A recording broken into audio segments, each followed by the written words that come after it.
उपासक, वाद विवाद मत करो। जिस प्रकार तुम अपने इष्ट देव को, अपने धर्म को दृढ़ विश्वास के साथ पकड़े हुए हो और महान मानते हो, ऐसे ही कोई दूसरे धर्म का उपासक अपने इष्ट देव को और अपने धर्म को महान मानता है। इसलिए तुम अपने धर्म को महान करके दूसरे को नीचा दिखाने वाला वाद विवाद मत करो। कितना सुलझा हुआ स्वरूप महापुरुषों का। केवल वाद विवाद से तुम अपने धर्म और इष्ट देव को खो दोगे। दूसरे धर्म की निंदा करके, दूसरे के इष्ट देव की अवहेलना करके तुम अपने इष्ट देव और धर्म को खो दोगे, क्योंकि परमात्मा एक है और वही सब धर्मों का धर्म गुरु है, वही सब धर्मों का इष्ट है। परमहंस शिरोमणि श्री रामकृष्ण देव जी के वचन। किसी की निंदा अवहेलना नहीं करनी। एक बार एक महात्मा किसी नगर में से होकर जा रहे थे। संयोग वशात एक दुष्ट आदमी सामने से आया और वो क्रोधित होकर पीटने लगा। बहुत मारा महात्मा को, मूर्छिता हो गए महात्मा, इतना मारा। बहुत दुष्ट स्वभाव के भी होते। वो जमीन पर गिर गए। मारने वाला चला गया। कुछ श्रद्धालु आए, उनकी बड़ी सेवा की। जब होश में आए तब पूछा, महात्मा जी किसने मारा आपको? बोले जिसने सेवा की उसी ने मारा है। जिसने सेवा की? वो कहा महाराज आप तो मूर्छित थे, हम लोगों ने तो सेवा की है। बोले बस जिसने सेवा की उसी ने मारा, दूसरा नहीं मार सकता। महात्मा जी ने कहा जिसने मुझे पीटा वही सेवा कर रहा है, जो सेवा कर रहे हैं इन्होंने ही पीटा है। वो तो बड़े घबरा गए कि महात्मा पागल है क्या। तब उनके शिष्य ने जब सुना तो वो आए वहां दौड़कर। लोगों ने कहा आपके गुरु जी पागल है क्या? तो बोले नहीं, आप नहीं समझ पा रहे। जिस परमात्मा ने वो रूप रख करके पीटा, उसी परमात्मा ने आप लोगों को प्रेरित करके आप लोगों के रूप में सेवा की। हमारे गुरुदेव का मतलब ये है। भाव ये, आपके साथ जो निंदा अपमान तिरस्कार कर रहा है वो आपका आराध्य देव दूसरा नहीं है, वही आराध्य देव है। तुम्हारे किसी कर्म का मार्जन कर रहा है, ध्यान रखना। अब आगे बिल्कुल सुलझी हुई एक एक बात है। सच है कि उस दुष्ट में भी परमात्मा है। सच है कि व्याघ्र में भी परमात्मा है। पर हम महात्मा को तो गले लगा सकते हैं, लेकिन व्याघ्र को, सिंह को गले नहीं लगा सकते। ऐसे ही हम मानते हैं कि दुष्ट में परमात्मा है, पर दुष्ट पुरुष में विद्यमान परमात्मा को केवल भाव द्वारा प्रणाम करके उससे संभाषण और संग कदापि उचित नहीं है। जैसे सर्प में भी परमात्मा है, सिंह में भी परमात्मा है, तो उसे गले नहीं लगा लेंगे। एक एक चेष्टा, एक एक वचन अमृत है। अगर ये धारण कर लोगे तो आपका भजन बचेगा और पचेगा और बढ़ेगा। एक किसान खेत में दिन भर पानी भरता रहा। जब सायंकाल हुआ तो उसमें पानी एक चुल्लू भी नहीं टिका। वो बहुत परेशान हो गया। मेड़ ज्यों की त्यों सब ठीक थी। फिर उसने देखा तो चूहों ने छेद कर रखा था जगह जगह, कई जगह मेड़ में। वो छेद से बाहर जा रहा था। उपासक समझे, पूरा जीवन साधना करते हो जाता है, लेकिन साधन संपत्ति एक चुल्लू भी नहीं बचती। किनकी? जिनके इंद्रिय रूपी चूहों ने छेद कर दिया है हृदय रूपी घर में। क्या? कभी ये भोग, कभी वो भोग, कभी वो भोग। जो अपनी इंद्रियों को भोगों के संयोग में मनोरंजन करते हैं और साधना भी करते हैं, तो पूरे जीवन की शाम हो जाती, पर उनके हृदय रूपी खेत में एक चुल्लू भी साधन नहीं बचता, सब क्षीण हो जाता है। रामकृष्ण देव परमहंस जी कह रहे हैं, जब उपासक इंद्रियों के बिलों को बंद कर देता है, फिर कीर्ति की इच्छा उसके अंदर जागृत होती है, तो मेड़ टूट जाना होता है। अगर मेड़ टूट गई तो भी बड़ी जल्दी धारा बाहर निकल जाएगी खेत से जल की। कीर्ति की चाह उत्पन्न होती कि मेरा यश हो जाए। गई जीवन की भजन संपत्ति कीर्ति की चाह में गई। कीर्ति भजन को छीण कर देती है। यदि आपके अंदर चाह नहीं हो, इष्ट के द्वारा कीर्ति होती, जैसे सेवक जी महाराज कह रहे हैं, जय जय श्री हरिवंश नाम गुण गाई है। उसके लिए कहा कि बिस्तरे सब जग विमल की रति साधु संगति। विमल की रति वो उसके भजन का नाश करने वाली नहीं होगी, क्योंकि इष्ट के द्वारा होती है। कीर्ति की चाह मानो उस किसान की मेड़ टूट जाना है, अर्थात उस साधक का बांध टूट जाना है साधना का। अब उसके आगे उपाधियां लगनी शुरू हो जाती हैं। ये बड़ा उपद्रव है उपाधियां, सरकार, भगवान, अवतार, न जाने क्या क्या, ये बिल्कुल नहीं स्वीकार करना चाहिए, बिल्कुल स्वीकार नहीं। सरक जाओगे सरकार कहलाने से। बहुत माया विचित्र है, बहुत विचित्र, बहुत सावधान। ये महापुरुषों की बातें हैं। अब साधक की जहां कीर्ति रूपी मेड़ टूटी, बंधी तो घाव हो गया, वहां से ये बालू का बांध है।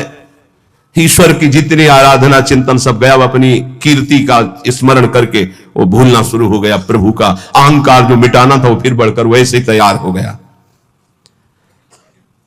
इसीलिए जन्म भर उपासक को सावधान रहना चाहिए, ना इंद्रियों की विलासता और ना कीर्ति और ना किसी तरह की सिद्धि की वृत्ति। सिद्धि भी बहुत बाधक होती है, भगवत प्राप्ति में बहुत बाधक। मन की बात जान, दुनिया का सब एक से एक अलग अलग क्षेत्र सामने खड़ा, एकाग्र दृष्टि से देख के संकल्प कर हिल नहीं सकता एक कदम। जैसा चाहे जितना हो उसकी आज्ञा का पालन करेगा ही करेगा। ऐसी बहुत सी, वे तो गुरुजनों की कृपा से इन खाइयों को नागा जाता है। बिल्कुल दैन्य, बिल्कुल दैन्य। भरी सभा में नीच पुरुष द्वारा पिट जाने पर भी किसी भी तरह का कोई भी भागवतिक प्रभाव न प्रकट करना, साधारण आदमी की तरह शांत एकदम, यह असाधारण क्षमता होती है। क्यों सह जाए सामने वाला जब इतना कर रहा, भगवान ने हमको तेज दिया, बल दिया है, क्यों सह जाए। बोले एक भाई अपने मुखौटे को लगाकर सिंह का और अपने घर में गया तो घर वाले एकदम भयभीत हो गए, लेकिन उसकी बहन ने उसको मुखौटा लगाते हुए देखा था। वो नजदीक गई और मुखौटे में एक थप्पड़ चल और उतार के रख दिया। रामकृष्ण परमहंस देव जी कह रहे, समझे ये कोई निज जन, निज संबंधी देख पाएगा कि इन मुखौटों में और कोई नहीं, मेरा प्रिय है, प्रीतम है, दूसरा कोई नहीं। ये जो गाली दे रहा है, जो अपमान कर रहा है, जो पीट रहा है, वो मेरा प्रीतम है जिसकी मैंने आराधना की है। वो किस लिए पीट रहा है? जैसे कुम्हार अपनी मटकी को पीट के देखता है, ठीक है, खरी है, कहीं से फूटी नहीं है, मजबूत है, इतना वार सह सकती है, तैयार हो। भगवान ऐसा लीला करते हैं, पक्का अपनी मटकी को बजवाते हैं, बड़े जोर से बजाते हैं, जैसे कुंभकार बाजार में मटकी रखता है, सिक्के से बजाता है, हाथ से बजा के दिखाता है, फिर कहता है इतने रुपए की है। ऐसे भगवान अपने भक्त को विश्व में दिखाते हैं, देखो कितना सहनशील है। मुखौटा कोई भी हो सकता है, ध्यान रखना, मुखौटा कोई भी हो सकता है, पहचानना आपको है। घर वाले भयभीत हो गए, लेकिन बहन भयभीत नहीं हुई, क्योंकि उसने देखा मेरा भाई मुखौटा लगा रहा सिंह का। ऐसे ही संबंधी जो भगवत संबंध, दास से सख्य, वात्सल्य, कांता, सहचरी, वो जान रहा है कि मेरा प्रीतम में मुखौटा लगा के बदल के आया है और मुझे गाली दे रहा, मेरा अपमान कर रहा है। नहीं, मैं डरने वाला नहीं, मैं समझ गया मेरा प्रीतम है। कोई भी भय उसे स्पर्श नहीं कर सकता।